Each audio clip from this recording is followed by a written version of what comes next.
If you're sitting somewhere right now, burned out, feeling undervalued, lonely, stressed, on the verge of quitting, wanting to move, go to another job, this video is for you. Not to talk you out of it, but to help you make the best decision possible. Because let me tell you something, leaving is sometimes the right call. But I really want to share something with you before you make your final decision. Whether you decide to stay or go, what we're going to talk about today will make your career better. It'll make your decision better. I have a good friend just recently changed jobs, very experienced, great team member, talented, but he had been wrestling with being burned out, overworked, working on things that didn't give him a lot of energy. But he's also looking at a job that seemed to have a lot of limits around it. Very similar work. We had some of the conversations you and I are going to have today. And despite those conversations, he pulled the trigger. 3 months in, he knows he made a mistake. Not because the new place is terrible, it's really a good place to work. The problem is, he took a lot of the problems that he had in his old job to his new job. He transferred his personal problems. He just showed up at a new address.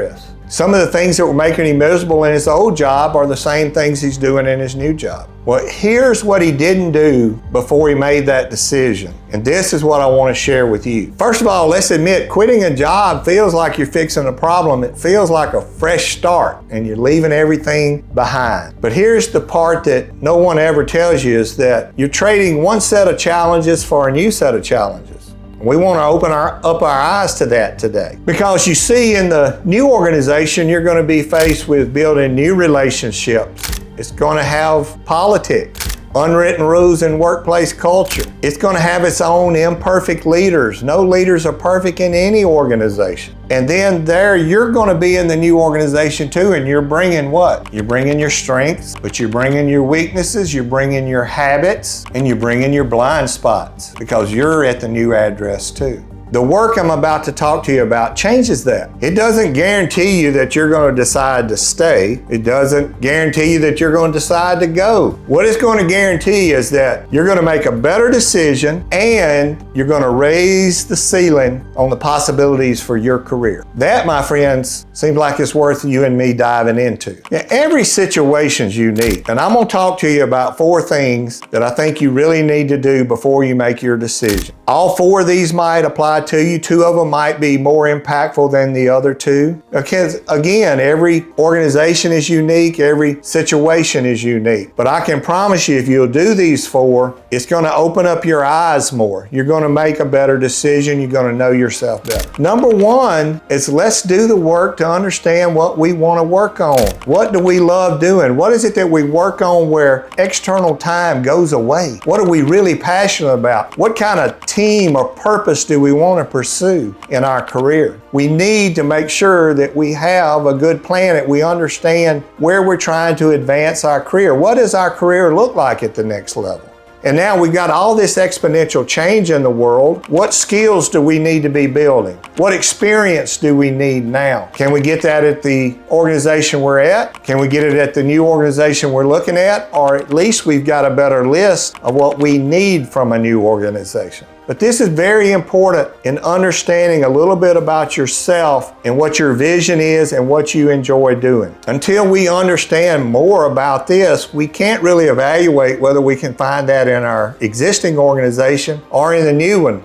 My friend that left didn't do that work, and so he's at the new organization doing the same type of work that frustrated him at the old organization. So he traded one misalignment for another misalignment. The second thing I'm going to advise you to do is to have the right conversation with the right people. Most people will not have a direct, honest conversation in the organization they're in. I'm not talking about a comment to a colleague or a hint to somebody. I'm talking about a sit down and get it out on the table conversation. We resist that because we feel exposed, but when we make decisions in the blind, we're exposing ourselves even more. This is really the most valuable thing that you can do because you're going to get some facts. In other words, you're going to find a leader in an organization that is going to listen to you, work with you, help you achieve your goals, get past some of your frustrations. They're going to invest in you, or they're going to ignore you. Well, both of those, that's just information. Those are facts. But until you have those conversations, you're making assumptions. Most people make this decision based on assumptions and beliefs that help them rationalize and justify their decision. Have the courage to have an open, direct conversation first.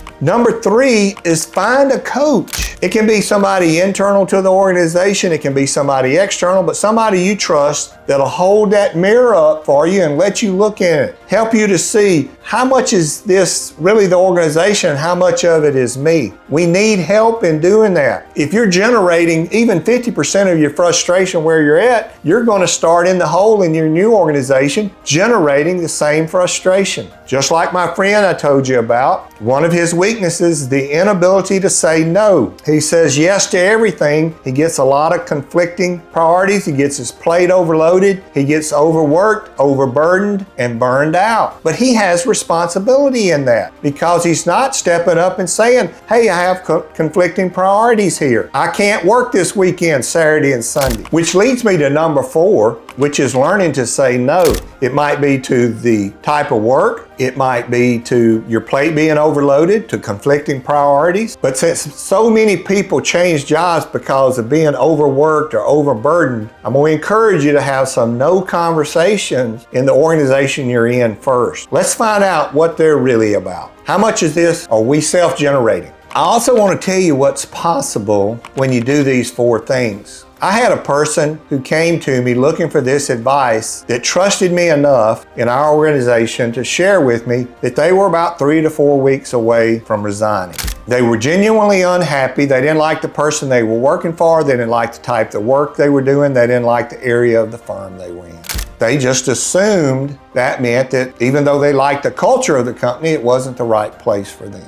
After we went through part of this process and we began to understand what they really wanted to do, where they wanted to go, what they wanted to achieve, what they loved doing, we had that opportunity right in the firm. We moved them to another area of the firm under another type of leader. And in a year, they were flourishing, got a promotion, and became a leader in that area of the firm. And yet, when they walked into my office, they were 3 to 4 weeks away from resigning, based on some assumptions, based on the fact that they had not had any direct conversation. The answer was right in front of them, but they hadn't looked. The hard part is people, we make assumptions and we have beliefs that lead to real decisions and real consequences. These 4 things will help you have your eyes wide open. And whether you restart where you're at or where you go, you're going to be better for it. Here's the last thing I would mention about quitting jobs, because it's the hidden cost of starting over. It's rarely talked about, rarely thought about. But when you leave an organization where you've established relationships, you understand the culture, you understand what it takes to succeed. When you change organizations, you leave all of that knowledge behind. You've got to build new relationships,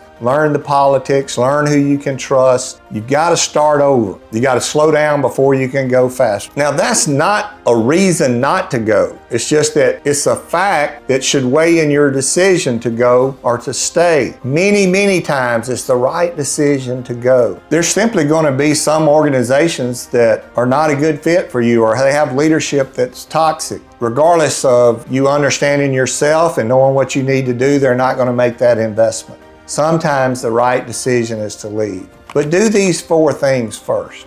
Knowing what you actually want, having those hard conversations first to gather more information, learning how to say no, having a real plan, and using a coach to help you understand your own strengths and weaknesses. It's going to help you make a better decision. It's going to help you have a better career. You're going to be better wherever you go. If you stay, you've got clarity on a path forward. If you go or begin to look at other opportunities, you know what to look for. Your potential and your career is too important not to do these things. And remember on your daily journey to always be better.